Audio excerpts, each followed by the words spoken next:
So now we're going to be looking at how we can quickly and easily remove the formulas within Excel, but still keep the data that we have. So we can see that we have different companies down column A. Column B, we've got income, C, expenses, and D, we have the net income, which is just a formula of income minus expenses. So we can see up here in the formula bar that we have the formula B2 minus C2, and that just follows that all the way down. So we select the data that we want, we press Ctrl and C until we get these marching ants that come around our data,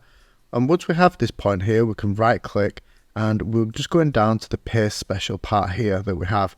Once we have this paste special, we can then go to values and we just want to paste the values. And once we've done that, we can click into a cell and you can see up at the top here within the formula bar that that's now removed the formula but kept the values for us. So we'll just press Ctrl and Z there to just revert that back, and we can see that now the formulas have come back.